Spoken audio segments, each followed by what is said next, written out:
Welcome to the Counselling Tutor Podcast, the must-listen-to podcast for students of counselling and psychotherapy. Here are your hosts, Rory Lees-Oakes and Ken Kelly. Hello and welcome to episode 53 of the Counselling Tutor Podcast with me, Rory Lees-Oakes. And with me as ever, the man in the transferential realm, Mr. Ken Kelly. How are you, Ken? I am exceptionally well, feeling slightly better than I did last week. So if you're a regular listener, you'll know I was feeling a little under the weather last week. And it all played out that I actually had a cold. So everyone had to feel sorry for me and my family. But feeling much better, excited to be here, and a great episode that we have today. Some really interesting topics. We're going to be kicking off speaking about journal writing here in the UK, beginning of the new academic year. And it's a topic that is often brought up at the beginning of the year. How are you going to keep your journal, and how is that useful to you in your studies, in your own personal development? Theory with Rory today is a really interesting one, and we're touching on a good friend of Rory's again. I am the friend in the transferential realm. We're touching on our good friend Transference again, but a different view on this, Rory. Yes, I'm going to be speaking about self-psychology, a model by Heinz Kohut, if I pronounced his name correctly, who was a contemporary of Carl Rogers. And we're going to be talking about self-object and self-object transference. Okay. So stay tuned for that. Oh, I do like that. And then we're going to be ending off with a bit of a chat, and we're going to be exploring the topic of collective grief. And this is really topical. A topic that is topical, Rory, because you just recently did part 2 of a lecture on grief, which has been really well received. And that was, of course, to our counselling study resource members, where we do the lectures every second week during the UK academic year. And you're going to be taking a section of that and sharing it. We're going to be debating it and looking at that collective grief.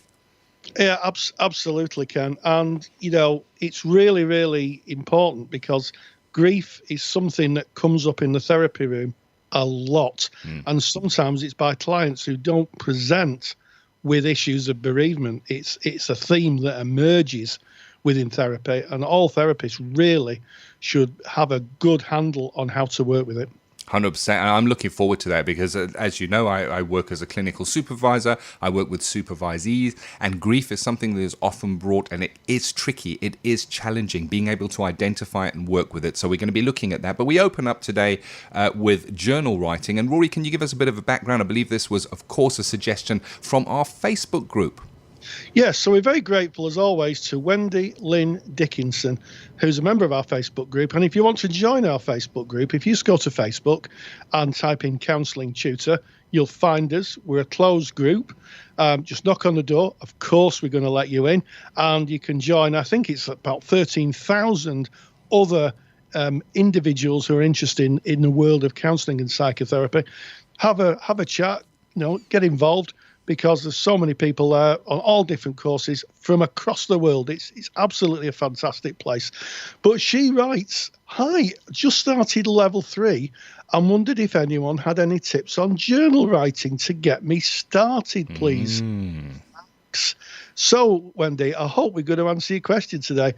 Important part of becoming a counsellor, keeping a journal, I think, Ken. I do. Yeah, I agree. I definitely agree. And you know, as part of what we do, specifically when we go into practice and we're there with our clients, is we share the emotions that our clients bring in. And that empathy is about being there with them and sitting within their emotions and seeing it as they do. And to understand emotions and to be able to be there in someone else's emotions, we need to understand our own emotions. And it's usually a place we don't look, because if you think of a diary or a journal, it's usually a place where you might write down what happened during the day. And it will be matter of fact. I did this, I did that, I did the next thing. But a counselling journal allows you the opportunity to delve into how you felt. So it's less about what you did and more about how you felt. And it leads us to explore new words to identify the feelings we feel inside, because we don't always have a name for that, and to try and put that down on paper. And I think what's really, for me, I'm dyslexic. And when it came up that I needed to keep a journal, the hairs on the back of my neck went up straight away, Rory, because it meant writing something, and it's not my favourite place to be. But I very quickly realised I'm writing this only for me, Nobody else is going to be looking at this. So I can write the words however I choose to spell them. I can write it handwritten, and my handwriting can be so illegible that nobody else can write it, but I can do it because the journal is there for you. And I found that after a few weeks of journaling, it began to flow. And I stopped thinking about what I was writing and just let it come out as it did. And the results were really interesting. It was like having a look inside me, Rory. Wow. Yeah, it's so important. And of course, with a journal, it would depend on what the criteria of the course asks you. Some courses just ask you to keep a journal. They don't ask for it. And it's just something for you personally. Others, however, other courses ask you to keep it in a certain way, and it has to be handed in. And what I'd do is I'd have a look. There's different models of reflective writing in terms of keeping a journal.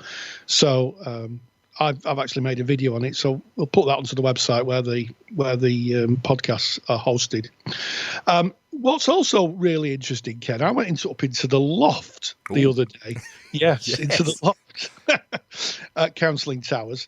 And I've got a box file, and my box file has all my assignments in and virtually everything, bar the tape that I made when I did my skills tape, because we contracted, that was destroyed, and it was in fact destroyed. And I found my old journal and I had a look in it, and you know what my first reaction was, Ken? What was your first reaction, Rory? Oh dear, Rory, did you really think like that? I'd kind of forgotten about it, and I thought I'll just have a quick look. And I sat, and it was really interesting. It's 15 years, I think, since I trained, and I just looked at it and I thought, wow. I am a completely different person now than I was then. And the journal evidenced it. And it was kind of cathartic, really, because I looked at it and I thought, that is a reference made by my own handwriting. That is me then.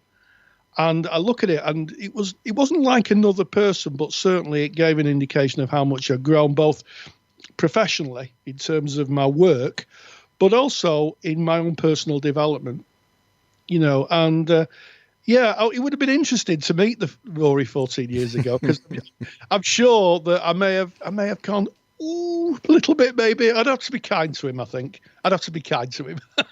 I like what you've shared there. It is a measure. It is a measure of a journey that we take. And I guess we get to the end of that journey, or where we find ourselves at the moment on that journey, which I hope is not the end.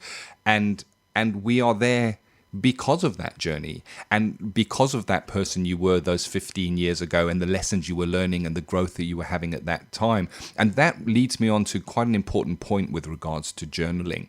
And I guess this is directed at our listener who sent in the topic request in the first place, is that you're going to be called on to do an assignment on your own personal journey, your own self-development. And there is no richer source than your own handwriting. There is no richer source, Rory, than the Rory from 15 years ago to measure that journey of self-development. When you can go through your journal and see what you've been through, what you were thinking, what you were feeling at that time, your assignment kind of writes itself. It can't be wrong because it is from your learning journal.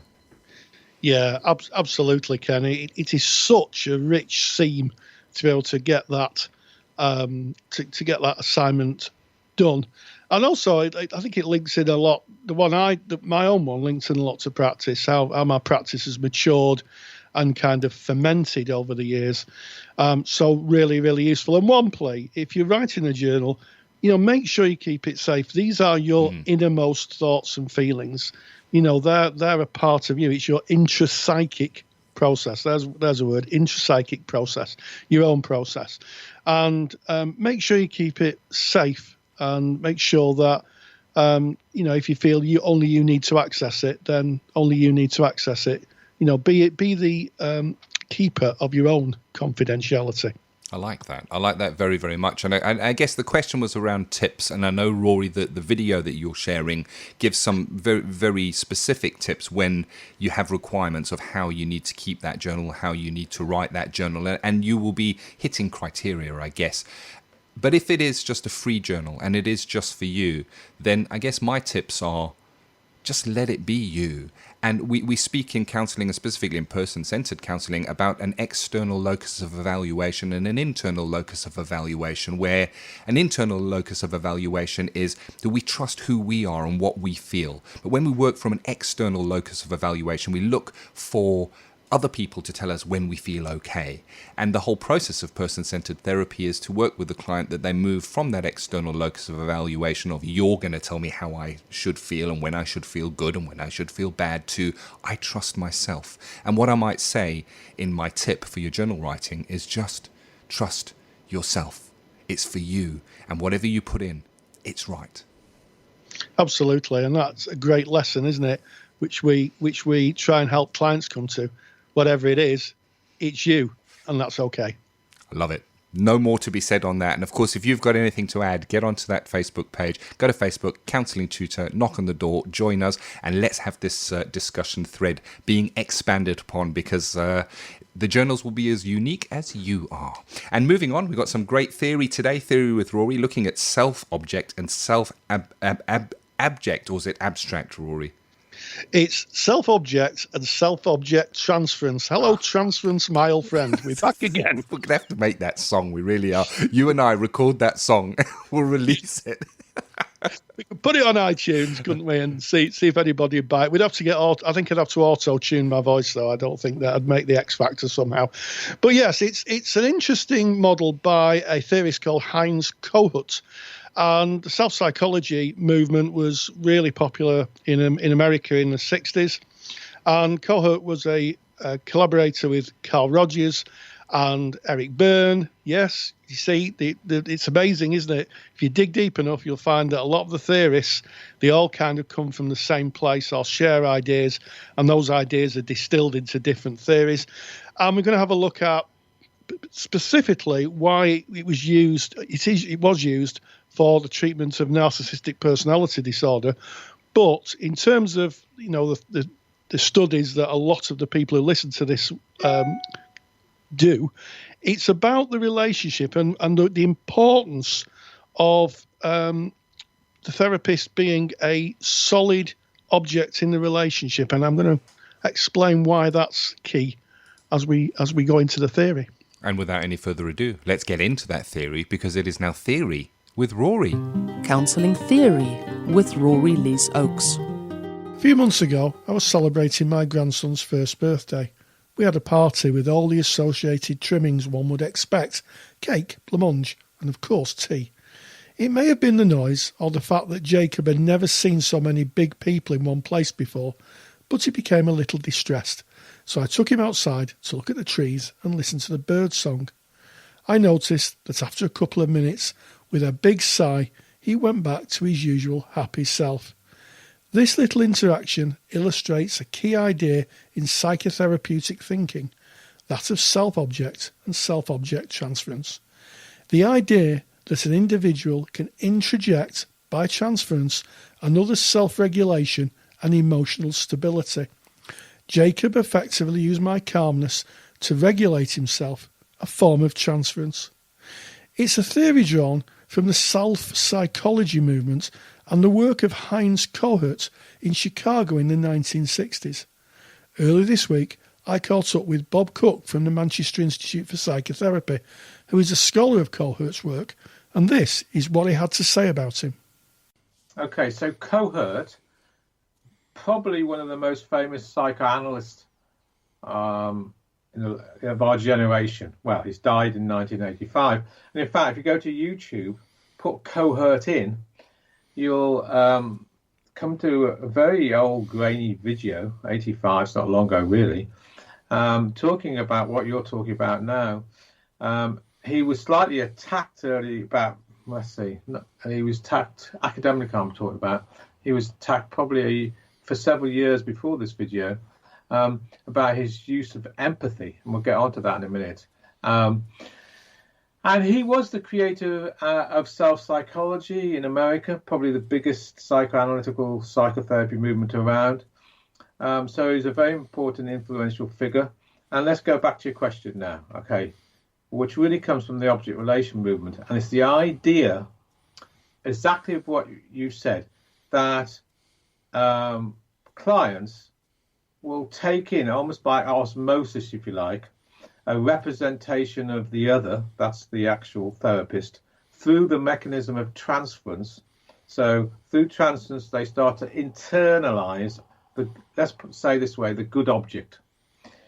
Okay? Mm-hmm. And then as they take that good object away, in terms of object relations thinkings, they are then able, under stress, to start to have an internalized, more internalized, healthy representation. Now, to really understand that, we must understand 2 or 3 terms. One called object constancy.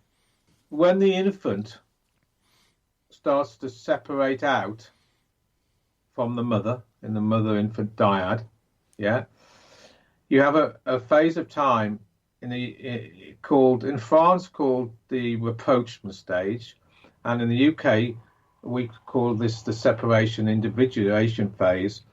And 2 very well-known psychoanalysts, Margaret Marler and Paul Peterson, did a lot of research and came up with a whole map of the age of the infant between 1.5 and 3.5, where they start to actually form part of themselves.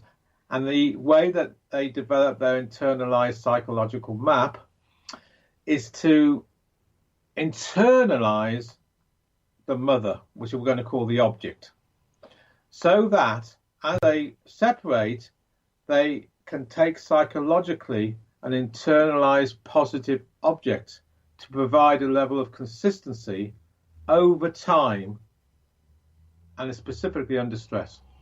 Yeah, so what we're talking really here is a model to be able to self-regulate, and when there's a lot of stress, they can draw. Most of us who've been parented in a kind of correct way would draw on our history of parenting and use that to regulate us. But someone who's not got that may get into all sorts of difficulty. So they literally borrow it or take it from the therapist. And correct. Yeah. And I guess, Bob, just as I muse about therapy in general, it kind of feels that no matter what therapy you study, there's always going to be an element of that, because I'm thinking of Clarkson and the reparenting style. I'm thinking of Rogers and, you know, being the good enough other. It comes up so often in different therapies, doesn't it? It runs through them. Yeah, because we're talking about psychological development. Mm.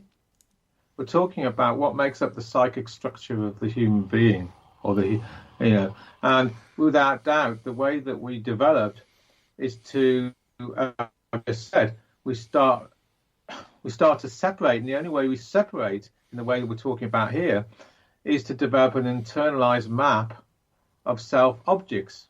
Now, the really important thing, besides what you've just said, is what Cohen talked about in terms of negative self-objects and positive self-objects. So just as if it was a healthy process, we start to, of course, internalize healthy self-objects. We also, if I can use the word faulty, perhaps not a very good word, you also internalize negative self-objects. And the more unhealthy parenting, the more negative self-objects you've got. Now, as everybody in the human universe does this, then we have, a lot of negative and self-objects and positive self-objects. Now, if we've got more negative self-objects, we then, under stress, as you've just said, lack the ability to self-soothe well, to emotionally regulate, to be able to hold memory over a consistent amount of time, this lies in the world of bipolar, depression. It's at the basis of self-esteem and all the modern mental health issues we've got. So there you have it. The theory indicates that our early interaction with caregivers as children forms self-objects that we can draw on to help regulate ourselves if these are positive. However, if our early experience of caregivers is poor, abusive or neglectful, we are left with a deficit of self-objects in the form of low self-esteem and low emotional regulation. Cohert's idea was that, like Jacob, a client could regulate themselves by being in the presence of someone who is stable and emotionally grounded. It's a theory that stood the test of time and is referred to in psychotherapeutic terms as therapist modelling, and appears in theories such as Clarkson's 5 relationship model as reparenting, the idea that the therapist is a consistent, positive object in the client's life that the client can draw on through transference to self-regulate and perhaps heal. Thank you very much, Rory. Great insight again into transference, which, as you say, shows its head again and again and again. And of course, you've got that valuable download, that resource with the references, of course, Rory, that you've made available, that you've painstakingly taken your time to research and distill down the main facts of what you've shared with us today. And everyone, you can get that. And the way you do that is you go to our website, that is counsellingtutor.com. That's our mother website. And you're going to click on the podcasts tab, which is in the main menu.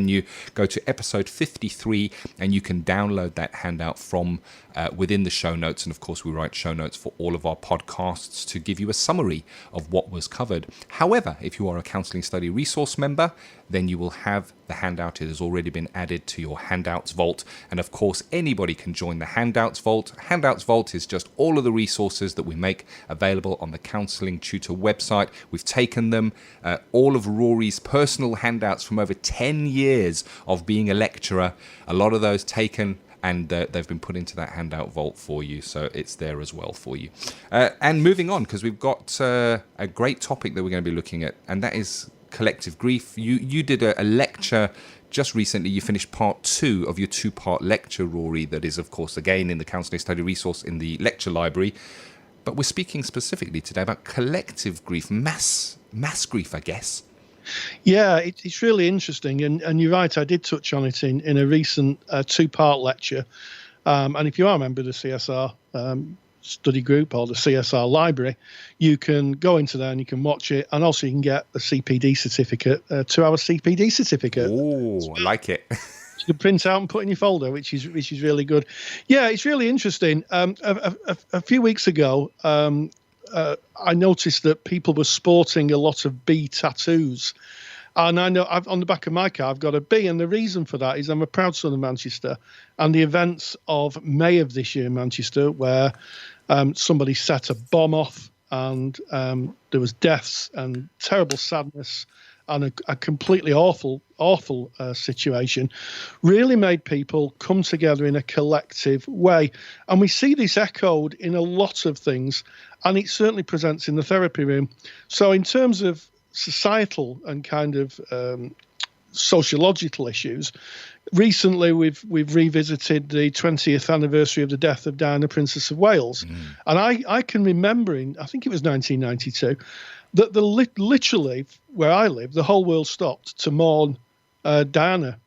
And more recently with the bombing in Manchester, everybody I knew seemed to watch the One Love Manchester gig. Yes. And it was a real healing thing. I have to be honest, the Diana, I didn't really feel connected to her, but I did feel really super connected when I was watching the gig and felt a sense of, it's almost cathartic relief and connection. And it's noticeable. I've just put a bee on the back of my car. I never thought of it until I started to write the lecture, that actually it's a mark of grieving. Yes. It's a mark of grieving. And collective grief is really important for humans, because it signifies that we can all share the same experience. As human beings, we get to where we are because we're a collective society. And it's more of a sociological thing, but it's really, really important. And one of the things I noted when I was reading Therapy Today, in I think it was June last year, when we had the referendum for Brexit, which seems to be perennially in the news, was that therapists were talking about people presenting with anxiety over Brexit. Yes. And again, that is about loss. And loss comes up so often in the therapy room. And unless we have a really good idea of loss and the process of it, we can miss clients, Ken. miss them. Yeah. And I guess having an understanding that collective grief exists and that we can prepare for that when our clients are coming in and they may be carrying something that is not related to their own journey, something that they've heard. And I'm relating now to stuff that's going on in the news at the moment. There's been some terrible hurricanes that have been bashing the world and people losing their homes, people losing their lives. And it's very sad. And I found myself moved to tears in a news program as they were describing this, because I'm empathically connecting with the plight of these people, and it affected my mood. It affected how I went into my day, and it can affect our clients, and we need to be aware of that when they come into our room, that they may be carrying, I guess, somebody else's stuff, but it is their connection to somebody else's stuff through collective grief. Yeah, I also think it's a conduit for people's own unresolved grief. Yes, I like that. Sometimes it's really noticeable. Long before I became a therapist, I can remember people talking about Lady Diana, and there was a woman that used to serve me my muffins in the muffin shop, and she said to me, I was just like Lady Diana. And I went to her and I thought at the time, and I'll be honest, I thought, what a ridiculous statement. You know, she was a German aristocrat of, German heritage, an aristocrat. And, you work at a cake shop. But what I realise now as a therapist, of course, it opens up a conduit to other people's grief. So there's a transference there, Ken. Another transference. We're going to have to rename this the Transference Podcast, Rory. There's another transference there where people then start to access their own processes. Yes. And I think one of the dangers, and I think there is a danger, is if you have someone who comes to you who's having a collective grief where you're not part of that collective, you need to think and process how you're going to enter that frame of reference. Because if someone turns up and is devastated about, say, the death of a sports star, yes, and you're not, or a music icon, George Michael, recently it sadly passed away at Christmas. If you have a client who talks about that and you're not a fan or you're not connected to that, you really need to be very, very careful and very thoughtful about how to work with the client. That's why my lecture was so useful to people. People said, well, that's really useful because it allowed people, it allows the therapist to be able to be thoughtful and maybe a little bit inquiring into the bereavements or losses that a client might have. It can bring up stuff from the past, is what I'm trying to say. Very much so. And again, it's about grief. It's about loss. It's complex. It's really complex. There was something interesting with the anniversary of Lady Diana. There was a documentary about her life and the loss where her boys were talking about that openly. One of the things that they were sharing is that it was difficult for them to see the public outpouring of the grief, that there would be people sobbing and crying, and they felt almost a level of resentment as to, but you don't really know her. How can you be feeling this? And that's what you're kind of touching on there, is that, and I liked as well. Sorry, I'm jumping around a bit here. That how you use the conduit, and that conduit I think is really important, and the transferential side of this, because what is it we're linking into? Because I don't know Lady Diana, and maybe I would have been grieving, but what am I really grieving? What is it that I'm keying into? And I often I've heard in therapy of a client presenting, and they may have lost somebody that was very dear to them, and they may say something like, I never cried when my dad died, but I just went to a twice removed cousin's funeral and I was sobbing my eyes out. And I wonder if there's not a connection there, that they're digging into the grief through that conduit. Yeah, one of the things about collective grief, it gives a permission. It gives a collective permission. And one of the things that I was noticed in Manchester, I went to Manchester, saw all the flowers, and I wasn't actually there when there was a poet who talked about a poet, but I can remember filling up when I heard someone singing Don't Look Back in Anger, which of course was penned by a proud son of Manchester, Noel Gallagher. And I'm not going to say every Mancunian knows how to sing the words, but you'd be hard-pressed to find someone who lives in Manchester who couldn't at least sing the opening lines of Don't Look Back in Anger. And I felt myself, in fact, I'm feeling a little emotional now just talking about it, really powerful. And one of the things that collective grief gives us is the permission to feel grief. Wow. It's powerful. And it is powerful and very useful because it is a natural, for a lot of people, for some it may not be, but generally it's a natural occurring phenomenon in the human condition, and it just kickstarts it. But Don't Look Back in Anger, Ken. Wow. A really, really powerful episode today. I think all of the topics that we've covered have had some great depth to them. I've enjoyed discussing about grief, about loss. And of course, if you are a CSR member and you haven't seen that lecture, get in. Log in, go to the lecture library, go watch it, go and get your CPD certificate. If you're not a member of the Counselling Study Resource and wondering what it is, well, it's separate to Counselling Tutor. Counselling Tutor is where you're listening to this podcast through, and we make a lot of free resources available. But we do have a special set of resources that we make available for paid members, and we call it the Counselling Study Resource. And if you want to know more about that, well, there's a message at the end of this podcast that you can listen to, or just go to counsellingtutor.com, and on the front page there's a big link and you can go and have a look at that. But today we started off and we looked at journal writing. We then explored Theory with Rory, where we looked at transference, and we looked at self-object and self-object transference, and of course ending off speaking about loss, grief, but more collective grief and how that might show in our counselling rooms and how we might work with that and how that may be a conduit and a transference into that person's loss. Great episode, Rory. Yeah, absolutely. And as always, stay grounded, stay safe. Take care. If you enjoy the topics and handouts here on the Counselling Tutor podcast, then you will love the Counselling Study Resource. CSR was built by myself, Ken, and Rory Lees Oaks to give you the support you need during your counselling studies. So get access to the world's most comprehensive collection of resources aimed at supporting you in your journey to become a counsellor. Take the stress out of your studies by visiting counsellingtutor.com/CSR. That's counsellingtutor.com/CSR. Thank you for listening to the Counselling Tutor Podcast. Find the show notes for this episode on our website at www.counsellingtutor.com.